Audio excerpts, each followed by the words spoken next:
कड़कड़डूमा के वकील राहुल शर्मा ने कैसे दी कोरोना को मात? कैसे और कहां से आए थे कोरोना संक्रमण की चपेट में? अस्पताल में डॉक्टरों ने कैसा किया बर्ताव? वकील राहुल शर्मा की कोरोना से जंग की कहानी उन्हीं की जुबानी। देखिए NYU न्यूज़ पर हमारे खास कार्यक्रम देश का मुद्दा में परीक्षित शर्मा के साथ। नमस्कार दोस्तों, मैं परीक्षित शर्मा हाजिर हूँ आज एक अच्छे कार्यक्रम को लेकर। अच्छा इसलिए शब्द बोला क्योंकि एक सकारात्मक बात आपके सामने प्रस्तुत करेंगे।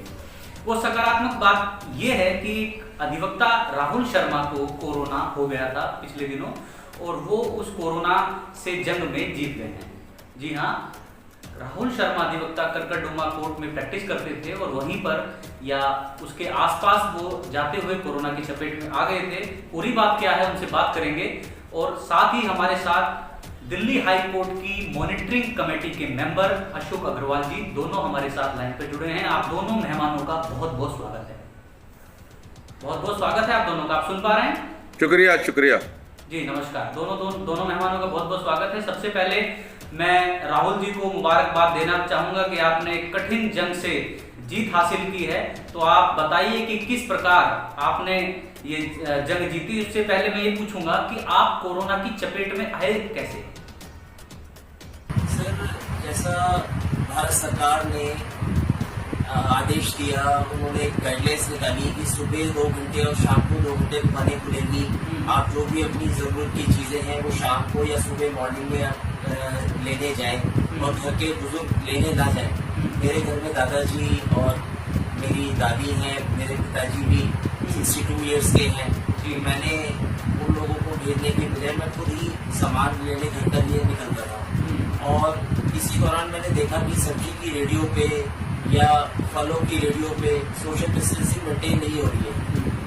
तो 22 तारीख को मैं कड़कड़डूमा से कुछ अपनी फाइलें लेने गया, जहाँ मैंने सोचा घर पे आके अपना थोड़ा सा वर्क फ्रॉम होम भी स्टार्ट करते हैं और कुछ अपनी फाइलों की पेंडिंग है उनको कंप्लीट करता हूँ। तो वहाँ से जब मैं फाइलें लेकर वापस आ रहा था तो मुझे दीन दयाल के पास कुछ सब्जी और फलों की रेडियाँ दिखी। तो मैंने घर के लिए सामान जो है वहाँ से खरीदा।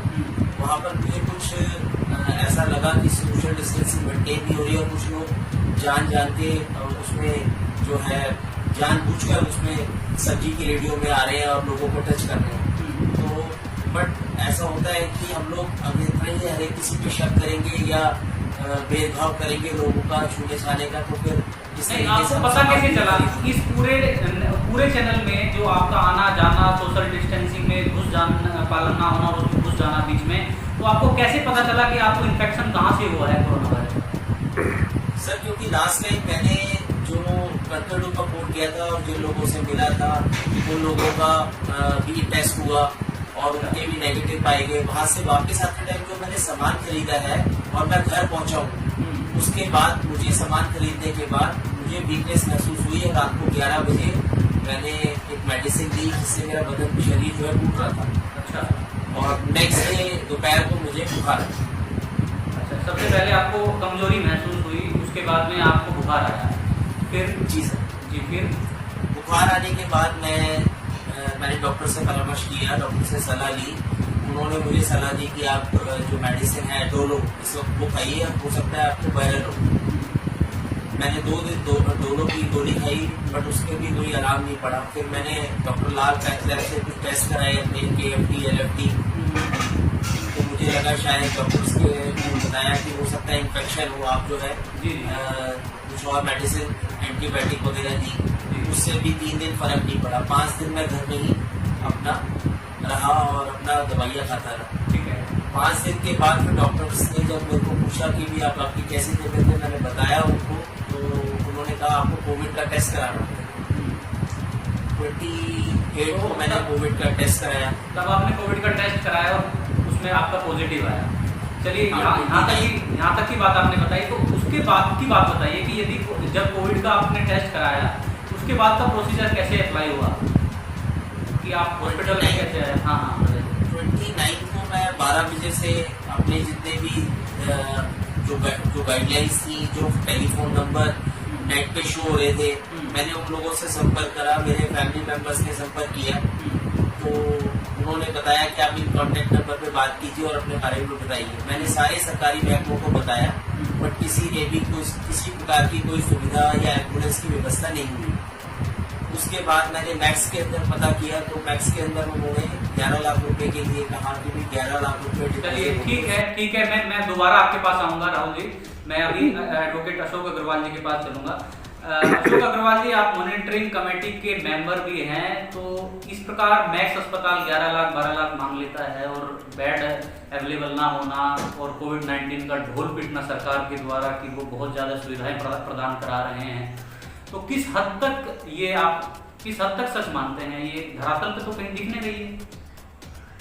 नहीं, देखिए, ये जो मॉनिटरिंग कमेटी का काम है ना, वो बेसिकली ये है कि जो हमारे EWS पेशेंट्स होते हैं इन हॉस्पिटल्स में, इनको बेड रिजर्व करने होते हैं, और वो बेड अगर वो ना दें या रिफ्यूज़ करें ट्रीटमेंट के लिए, जैसे 10% IPD होता है, 25% OPD होता है, तो ये कोई 60 के करीब हॉस्पिटल्स हैं, तो उस प्रोसेस को मॉनिटर करते हैं। अगर कोई हमको EWS वाला कंप्लेंट करता है, मैं आपकी कार्यशैली पर सवाल नहीं उठा रहा हूँ, मैं तो केवल उस ढोल पीटने में सवाल उठा रहा हूँ सर, जो टेलीफोन पे आप सुनते हैं कि आती है शुरुआत में कोविड-19 की, टेलीविजन पर बहुत सारे एडवर्टाइजमेंट आ रहे हैं, फोन नंबर्स प्रोवाइड कराए जा रहे हैं, तो वो किस लिए हैं? मेरी समझ में बात नहीं आ रही। उन पर कॉन्टेक्ट लोग करते हैं और उनको वहां से सुविधाएं प्रदान नहीं की जा रही है, तो वो उसके लिए मैं आपसे प्रश्न।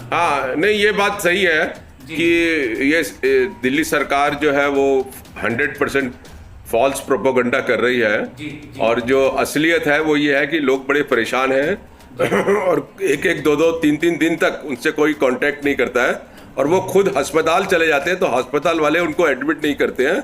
कई बार जो है कई घंटे पेशेंट जो है वो एम्बुलेंस में पड़ा रहता है। तो ये पूरी व्यवस्था ही, मतलब कुछ है ही नहीं व्यवस्था। जिस तरीके के दावे किए जा रहे हैं कि हमारे पास इतने वेंटिलेटर खाली हैं, इतने बेड्स खाली हैं, और जब इतने केसेस आ रहे हैं, इतने हाईलाइट हो रहे हैं कि कोई बात पूछता ही नहीं है। आज जो सिचुएशन है, आज तो चलिए फिर भी हाथ में सिचुएशन है, ज्यादा संख्या नहीं है, जिस तरीके से जिस स्पीड से कोरोना वायरस बढ़ रहा है, तो आप क्या मानते हैं कि आने वाले दिनों में तो मेरे ख्याल से ऐसा होगा कि एम्बुलेंस भी नहीं मिलेंगी? नहीं, देखिए, जब कोरोना नहीं था तब भी व्यवस्था पूरी तरीके से सुचारू नहीं थी, लोगों को तब भी ट्रीटमेंट और बेड नहीं मिलते थे। और जब से ये कोरोना हुआ है, तो जिस तरीके से इन्होंने कोविड हॉस्पिटल्स करने लगे, बेड्स को कोविड डिक्लेयर कर दिया, अभी प्राइवेट हॉस्पिटल्स के को बोला है बेड्स देने के लिए, तो एक तो ये हुआ कि जो कोविड है उनको भी बेड नहीं मिल रहा। और जैसे अभी राहुल बता रहे थे कि इतना लाख रुपया जो है प्राइवेट हॉस्पिटल्स जो है वो मांग रहे हैं, मतलब एक तरीके से वो उनको मौका मिल गया, जैसे लगता है कि यही मौका है, कि मौसम है, सीजन है कि लोगों को लूट लो। उनके लिए तो सीजन हो गया ये है। और मतलब उनको भी बेड नहीं मिल रहे हैं, वेंटिलेटर्स नहीं मिल रहे हैं कोविड पेशेंट्स को। और दूसरी तरफ जो राहुल जी, आपने बताया कि आपको कोरोना वायरस इन्फेक्टेड हो गया था आपके अंदर और आपको पता चल गया, आपने वहां पे सूचना दी, वहां से कोई रिस्पॉन्स नहीं मिला, तो फिर कैसे आपको ट्रीटमेंट मिला? तो शाम को मेरे किसी फ्रेंड के मार्फत से उन्होंने मनीष सिसोदिया के PA से बात की और इस तरीके से सारी घटना के बारे में बताया कि सुबह से हम लोग परेशान हैं और मेरा मित्र ऐसे कोविड टेस्ट में पॉजिटिव आया। उसके बाद जाके रात को 10 बजे मेरे पास कॉल आता है कि जी एम्बुलेंस हम आपके पास भेज रहे हैं और आप जो है उस एम्बुलेंस से LNJP हॉस्पिटल रखिए। अब वो एम्बुलेंस जो है वो मेरे घर के पास अक्षरधाम मंदिर का जो मेट्रो स्टेशन है वहाँ पर वो आके खड़ी हो गई और उन्होंने कहा कि हम आपके घर तक आपको देने नहीं आएंगे। उस सिचुएशन में क्योंकि आस पड़ोस की मैं हेल्प नहीं ले सकता था क्योंकि मैं खुद पॉजिटिव था, तो जैसे तैसे मैं अपनी फैमिली मेम्बर के साथ में जो है एम्बुलेंस तक पहुँचा रात को 11 बजे, और वहाँ से वो लोग मुझे लेकर LNJP हॉस्पिटल आए और वहाँ 2 घंटे लगभग मैं एम्बुलेंस में बैठा रहा और एम्बुलेंस में बैठे बैठे मेरा सारा जो डॉक्यूमेंटेशन थी वो पूरी हो रही थी और तब तक उन्होंने मुझे उतारा। रात को 1 या 1:30 बजे के करीब मुझे एडमिट किया गया वार्ड नंबर 1 जी। वहाँ का जो डॉक्टर्स का जो स्टाफ था उन्होंने किस तरीके से आपको बर्ताव किया, ट्रीटमेंट किस तरीके से किया, उसके विषय में बताइए। थोड़ा सा अजीब सा लग रहा था क्योंकि बट नेचुरल इस महामारी के अंदर कोई भी एक दूसरे को हाथ नहीं लगाना चाहता था, किसी को पता नहीं था ये किसी स्टेज पे चल रही है। तो उन्होंने मेरे को सिंपल कहा कि आप लोग अपना बैग वगैरह लेके रूम नंबर 2 में जो है आप जाइए और वहाँ पर एक बेड खाली पड़ा है, बेड नंबर 26, आप वहाँ जाके लेट जाइए। ट्रीटमेंट किस प्रकार का देते हैं? ट्रीटमेंट में क्या देते हैं? कोई इंजेक्शन लेते हैं? रात को तो कोई ट्रीटमेंट नहीं मिला मुझे, पूरी रात नहीं मिला। अगले दिन 12 बजे एक डॉक्टर आई थी मेरे पास, उन्होंने मुझसे सारी बातें पूछी।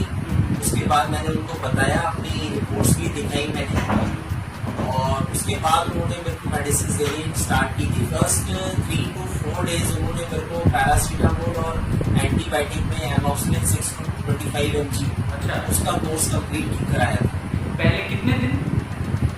पहले 4 दिन। अच्छा, पहले 4 दिन। उसके बाद उन्होंने तो शायद आई थिंक आजकल चल रहा है मीडिया पे, मलेरिया की जो दवाई है उससे ठीक किया जा रहा है, तो वो 3 दिन वो दवाई दी थी। अच्छा, तो उसके बाद में 3 दिन, 4 और 3, 7 दिन, तो आप कुल कितने दिन रहे हैं हॉस्पिटल? मैं टोटल 12 दिन हॉस्पिटल में रहा। 5 दिन फिर जो बचे उसमें क्या आपने ट्रीटमेंट किया? उसमें नॉर्मल मेडिसिन चल रही थी और वो ऑब्जर्वेशन में देख रहे थे क्योंकि टेस्ट भी होना था मेरा ही। तो आपको कुल मिला के आपको क्या लगता है कि इस ड्यूरिंग ट्रीटमेंट आपको ऐसा लगा कि कोरोना एक बहुत घातक बीमारी है कि जिसको होने के बाद में बहुत व्यक्ति मर जाएंगे, या यदि इसका ट्रीटमेंट तो कुछ है नहीं, ये ट्रीटमेंट तो कहीं ना कहीं कोई व्यक्ति यदि क्वारंटाइन हो जाए घर पे भी तो वहां पर भी ले सकता है। तो आपको क्या लगा, क्या ऑब्जर्वेशन रही आपकी उस दौरान कि यदि कोई व्यक्ति हॉस्पिटल के नजदीक नहीं जा सकता है या उसको एडमिशन नहीं मिल रहा है तो वो सेल्फ क्वारंटीन होकर भी यदि ये ट्रीटमेंट ले ले तो वो कहीं ना कहीं रिकवर हो सकता है?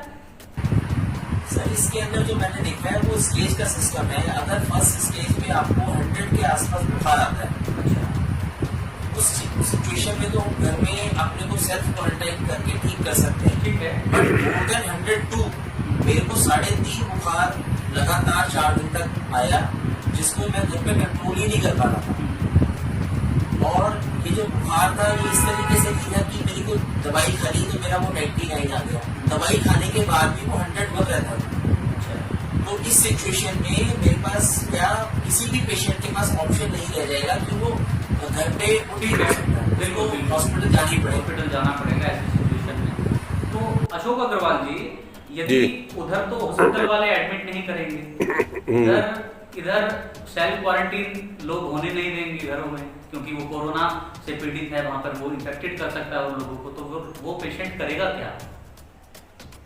देखिए, जो कोरोना के पेशेंट है ना वो तो कोरोना के विक्टिम है एक्चुअली में, और पूरा सोसाइटी उनके साथ जो है ना जिस तरीके का बिहेवियर उनके साथ करना चाहिए स्टेट लेवल पर, हॉस्पिटल लेवल पर, पब्लिक लेवल पर लोगों को, वो कहाँ मिल रहा है। वो तो ऐसा लगता है जैसे कि उसने कोई बहुत बड़ा पाप कर दिया है कोरोना।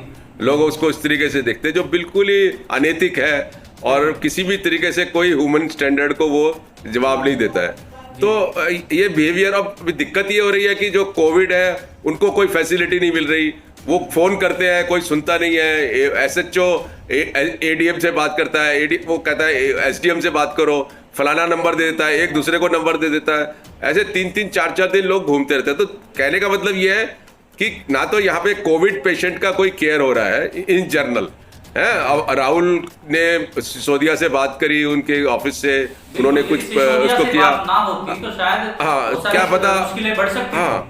और जो नॉन कोविड पेशेंट्स हैं वो भी आप इग्नोर नहीं कर सकते। जिस तरीके से ये कोविड इन्होंने हॉस्पिटल डेडिकेटेड कर दिए हैं, बेड डेडिकेटेड कर दिए हैं, इनके पास कोई एडिशनल अरेंजमेंट तो है नहीं, ना इनके पास एडिशनल अरेंजमेंट है वेंटिलेटर्स का, ना बेड्स का, ना हॉस्पिटल्स का। इन्होंने कुछ चीजें ऐड कुछ नहीं करी है, जो पहले ऑलरेडी फ्लॉप्ड थी उसी सिस्टम के अंदर जो है चीजों को एडजस्ट करने की कोशिश कर रहे हैं। उससे कोविड पेशेंट्स भी हरेस हो रहा है और जो नॉन कोविड पेशेंट है जो पहले से वो भी हैरेस हो रहे हैं। कितने कितने कितने कैंसर पेशेंट्स जो हैं आपके नॉलेज में है कि जो जिनकी डेथ्स हो गई है।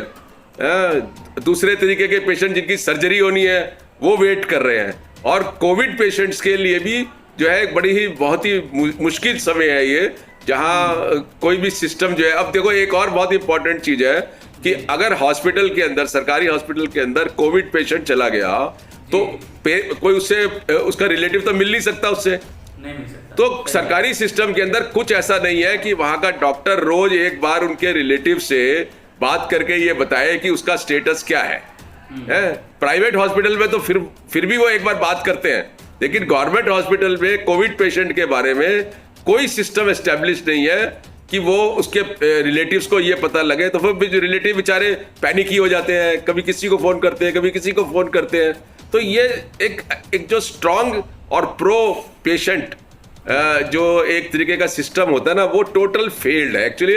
ये हमारे चीफ मिनिस्टर साहब मतलब पब्लिकली मानते नहीं है ये, लेकिन कोई ऐसा बात नहीं है, सारी पब्लिक जानती है कि हेल्थ सिस्टम यहाँ पर टोटली फ्लॉप्ड है। हेल्थ सिस्टम फ्लॉप्ड है। तो राहुल शर्मा जी, जब वहां से पता चला कि आपकी रिपोर्ट जो है वो लास्ट की जो नेगेटिव आई है, तो फिर डिस्चार्ज होने में कितना समय लगाया हॉस्पिटल में?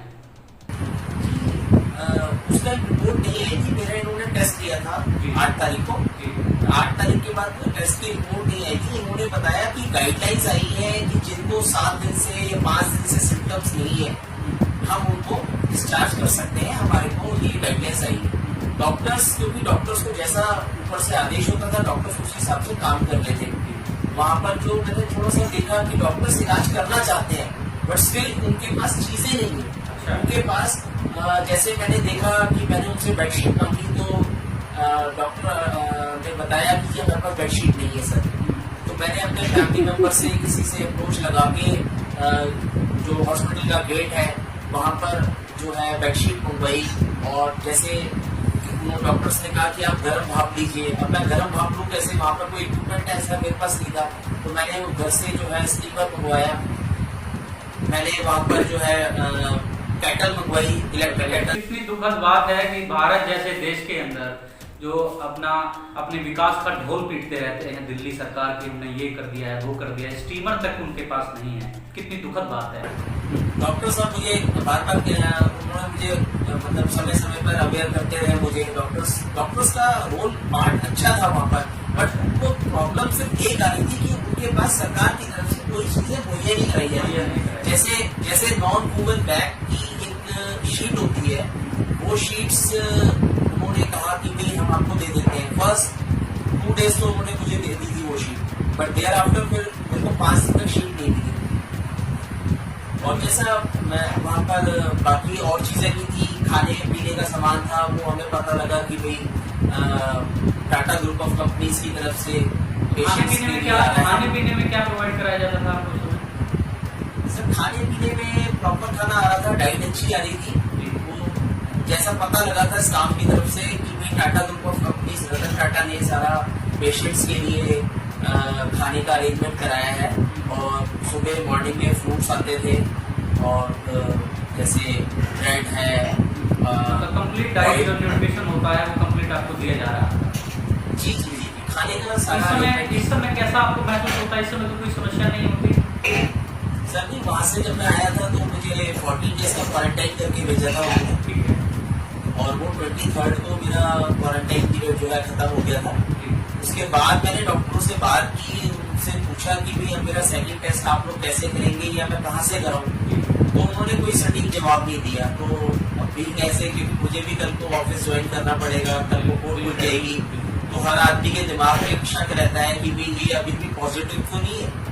नहीं, ये तो शक हम रहने नहीं देंगे, क्योंकि आप हमारे भाई हैं, एडवोकेट अधिवक्ता भाई हैं, और ये चैनल कहीं ना कहीं आप लोगों को सही सटीक खबरें पहुंचाता है आप तक। तो एडवोकेट अशोक जी बताइए। मैंने फिर इसलिए 23rd ऑफ मई को मैक्स हॉस्पिटल का जो अपना लैब है वहाँ से संपर्क किया, और उन्होंने मेरा सैंपल लिया। 26 को रिपोर्ट आई है नेगेटिव।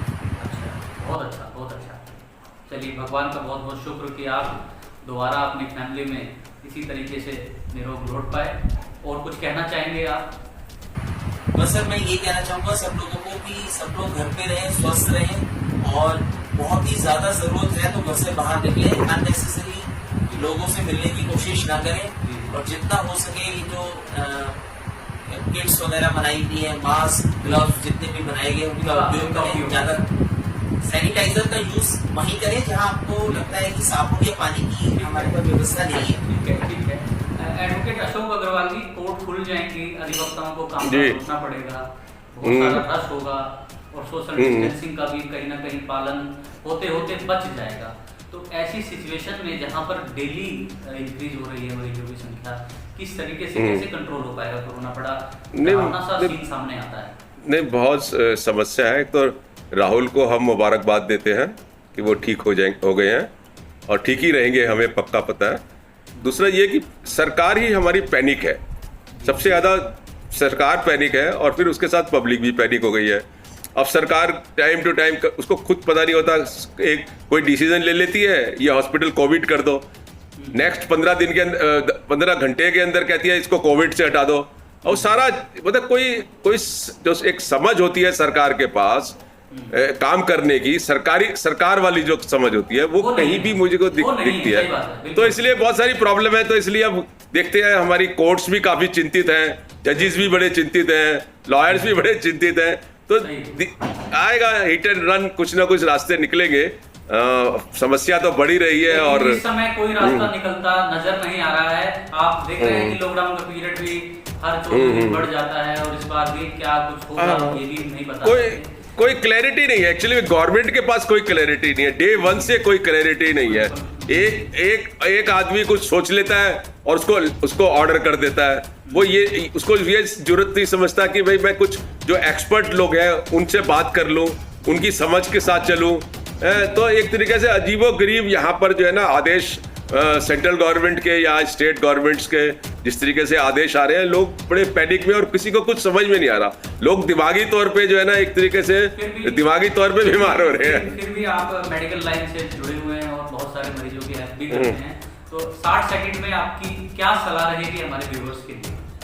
नहीं, मेरी सलाह यही रहेगा कि देखिए ये एक मतलब एक सीरियस थ्रेट है हमारे को और कोरोना का, और हमें सबको जो है केयरफुल रहना चाहिए। और अभी हमारे पास कोई चारा नहीं है एक्सेप्ट कि ये कि जो गवर्नमेंट राइट या रॉन्ग डिसीजन जो लेती है हमें उनके साथ ही चलना पड़ेगा, है, क्योंकि हम अगर अपने तरीके निकालने लगेंगे तो शायद प्रॉब्लम भी हो जाएगी। कुछ लोग हवन करके ये सोच रहे हैं कि हवन करने से कोरोना भाग जाता है, कोई सोच रहा है थाली बजाने से कोरोना भाग जाता है, कोई कहता है कोई गाना गाने से भाग जाता है, कोई कहता है गाय का मूत्र पीने से चला जाता है।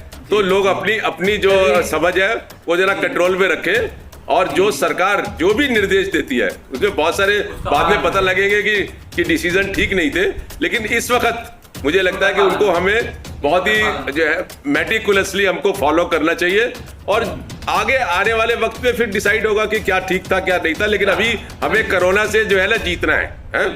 आपका बहुत बहुत धन्यवाद दोनों व्यक्तियों का हमारे साथ जुड़ने के लिए। तो आप देख रहे थे हमारे बहुत खास कार्यक्रम को, जिसमें हमने आपको एक सकारात्मक खबर सुनाई, जिसमें एक अधिवक्ता को कोरोना हो गया था, उसके बाद में उनको किस तरीके से उससे रिकवर होना पड़ा और किस तरीके से व्यवस्था थी अस्पतालों की, किस तरीके से व्यवस्था थी जो मेडिकल स्टाफ की और किस तरीके से सरकारों की व्यवस्था थी उस मरीज को रिकवर कराने के लिए।